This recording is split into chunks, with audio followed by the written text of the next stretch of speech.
Halo semuanya, kali ini saya akan membahas tentang kesehatan reproduksi pada remaja.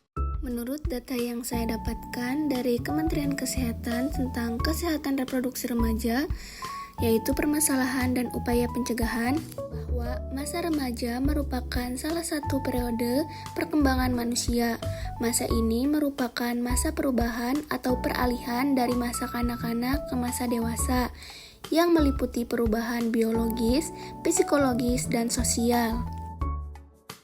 Apa yang kalian ketahui tentang kesehatan reproduksi pada remaja? Oke, sebelum lanjut ke pembahasan kesehatan reproduksi pada remaja, saya akan menjelaskan apa itu pubertas. Pubertas adalah salah satu fase yang menjembatani masa anak dengan masa dewasa. Fase transisi ini ditandai dengan berbagai perubahan, baik dari segi fisik biologis maupun segi psikis. Fase ini harus dilalui oleh anak supaya menjadi dewasa. Pubertas ditandai dengan timbulnya tanda-tanda seks sekunder dan pacu tumbuh. Berikut beberapa pubertas pada perempuan. Yang pertama yaitu menstruasi. Menstruasi adalah keluarnya darah dari vagina karena siklus alami bulanan. Siklus ini merupakan bagian dari proses normal organ reproduksi wanita untuk mempersiapkan kehamilan. Setiap bulannya, organ reproduksi wanita akan mempersiapkan kehamilan yang ditandai dengan lepasnya sel telur dari indung telur dan penebalan dinding rahim. Jika tidak terjadi kehamilan, dinding rahim akan luruh dan keluar bersama darah melalui vagina. Keluarnya darah ini disebut sebagai menstruasi atau haid. Ciri selanjutnya yaitu pinggul melebar. Masa pubertas bisa jadi salah satu penyebab pinggul melebar. Hal ini umum dialami remaja sebagai tanda transisi menuju dewasa. Bertambahnya ukuran pinggul saat pubertas adalah hal normal. Hal ini biasanya dibarengi dengan peningkatan tinggi, berat badan, serta perubahan bentuk tubuh lainnya. Selanjutnya yaitu payudara membesar. Tumbuh kembang payudara pada setiap anak dimulai pada usia yang berbeda-beda. Ada yang mengalami perkembangan payudara lebih cepat, normal, dan juga lebih lambat. Bila diperkirakan, pertumbuhan payudara tersebut terjadi ketika anak berusia 8 sampai dengan 13 tahun. Pertumbuhan ini dimulai terlihat saat anak beranjak remaja. Payudara akan terus berkembang selama masa remaja, biasanya selama 4 hingga 5 tahun setelah pertumbuhan awal dimulai. Dan yang terakhir yaitu jerawat. Wanita yang berjerawat diketahui mengeluarkan lebih banyak sebum daripada mereka yang tidak berjerawat.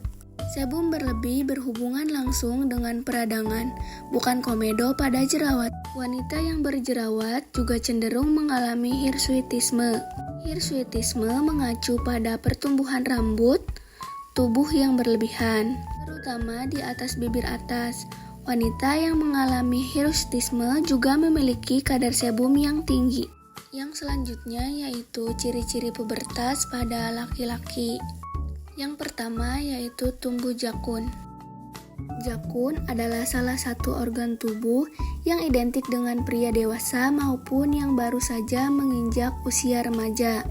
Selama masa pubertas, pria mengalami sejumlah perubahan fisik. Salah satunya yaitu tumbuh jakun pada area tengah leher. Ciri selanjutnya yaitu mimpi basah.